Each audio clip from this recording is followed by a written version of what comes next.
Hello YouTubers again, Turban Doctor coming at you. Making a little video, some projects I got going on. Hopefully I'll get some of these up here for you to see. One of them I got going on is this old Troy belt tiller.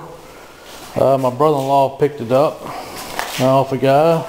Didn't pay too much for it, but seems to be in pretty good shape. I did start it up, run it. The engine runs good. Had a little gum in the car and a carburetor.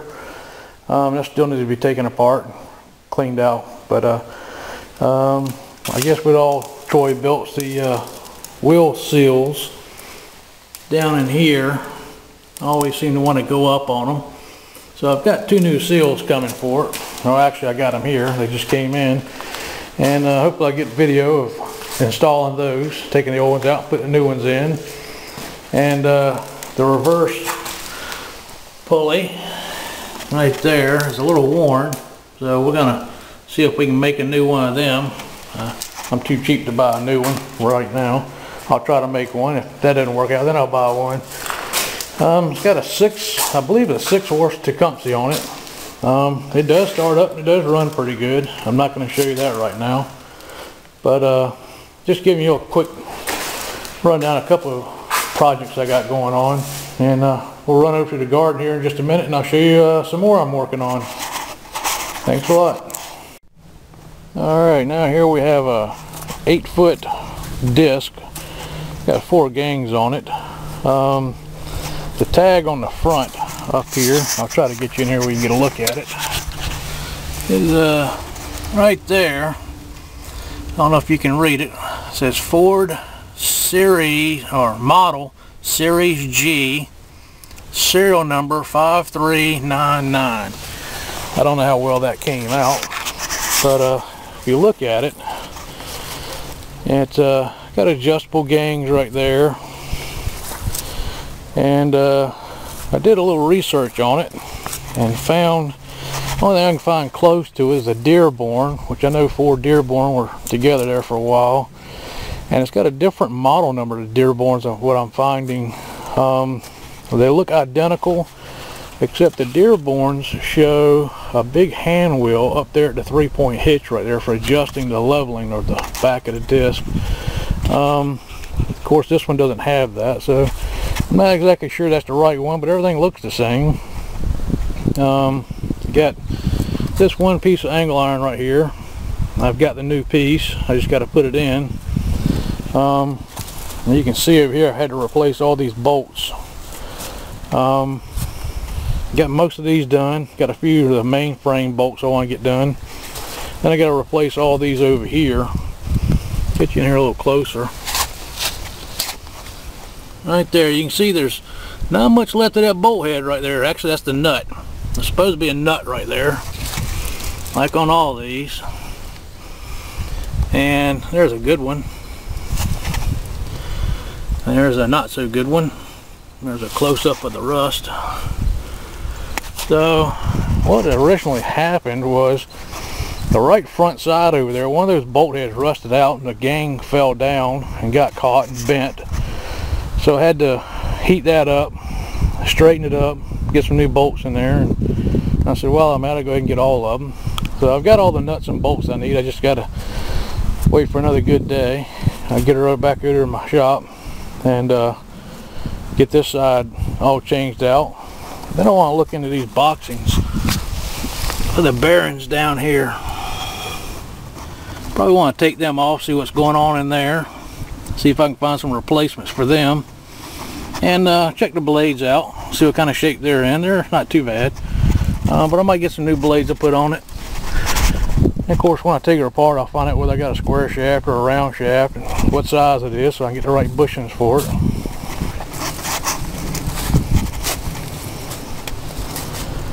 So that's another part of the project, another project I'm working on. Now back over here on the other side of the barn, there's a project on my wish list. I'm going to have to assess the situation and see if I even want to start tackling on this. It's a tractor we bought years ago, drove over here and it's been sitting here ever since. It's an old Farmall. And I'll look up here on the side and find out what model it is.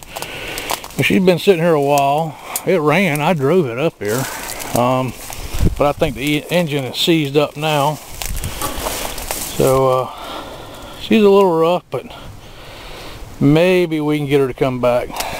Maybe. I don't know if it's even worth trying, but I already know the engine seized, so I ain't gonna turn that.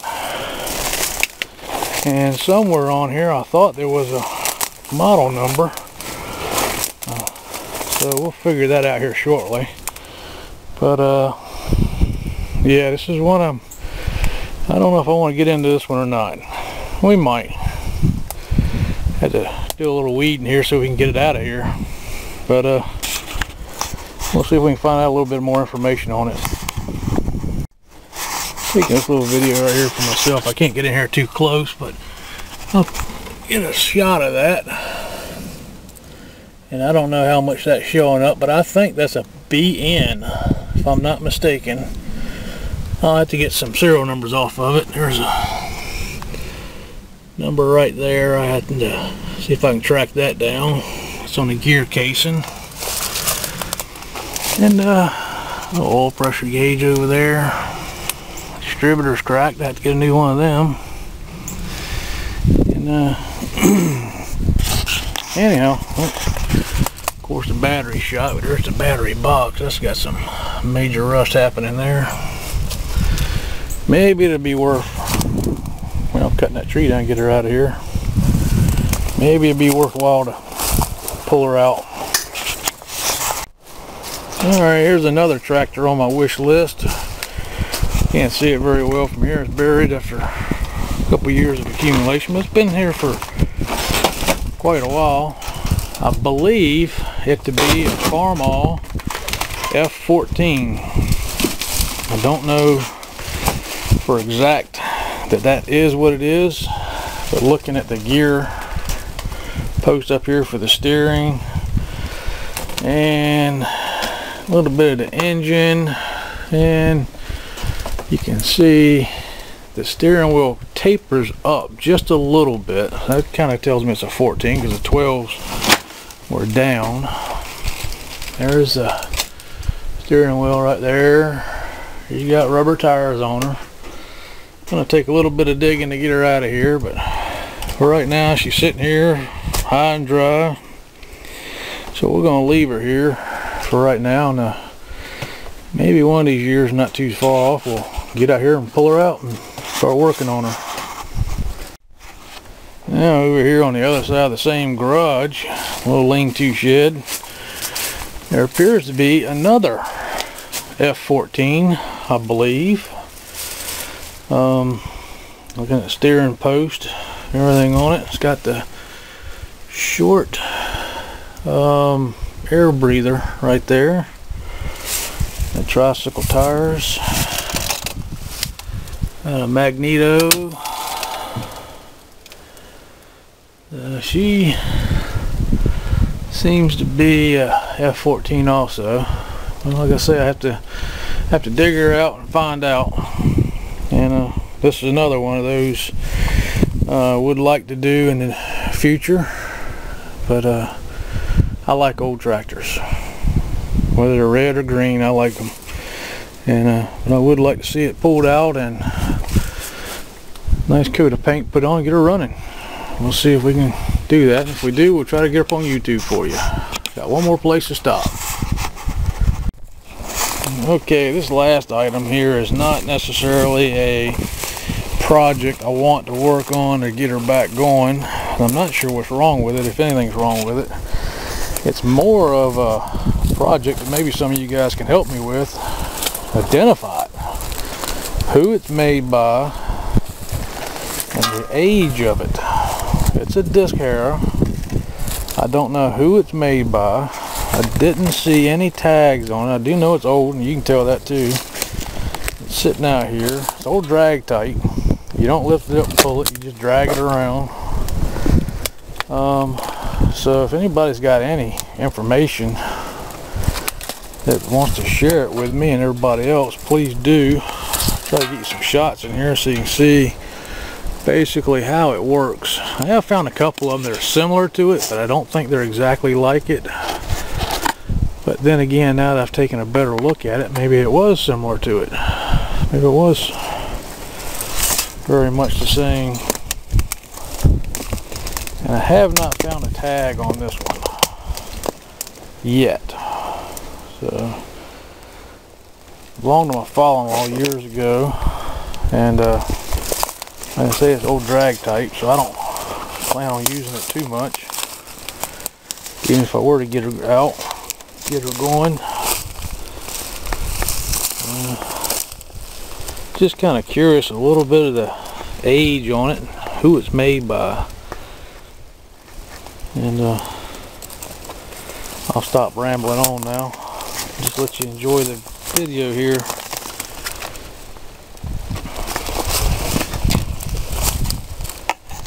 I'll give you a shot of the connections right there. The spring right there, I don't know what it's for. And there's a adjustment right there. I guess that's how you adjust the angle of that rear gang back there in reference to the front one, because it is driven directly off the outboard side of that one. So I don't know whether to haul the thing off for scrap or just make it look pretty again. I don't know. I just hate to see history like this go to waste, but sometimes it's not worth messing with. I'll take another look around, see if we can find a tag or something on it. Alright, I have not found a tag on it yet, but I did just notice something.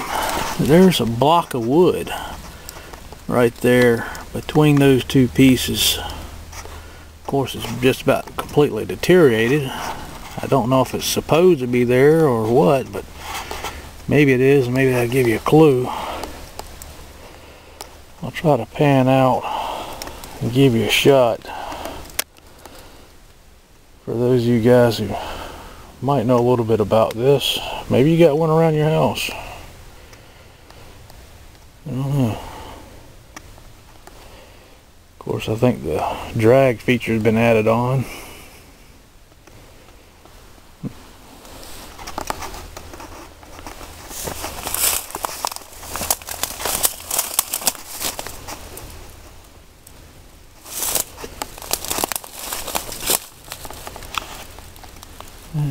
Anybody got any clues? Give me a shout. This is Turbine Doctor out. Alright, just one more shot on this before we go as to how the frame attaches. I know that could probably be important. Comes off the left hand side, goes to that bearing. Got another support goes there. So this side here is probably you would consider stationary or pivot. I guess it would be the pivot area. And here on the inside of that gang, there's another support right there, but that's got like a drag link on it. It comes back to this thing, and that would be, I'm assuming, how you set the pitch of the front gang. And I think you can probably shift that on the fly. I'm not sure, but with the linkage off of that one to there, it would have to somehow or another change the back. Yeah.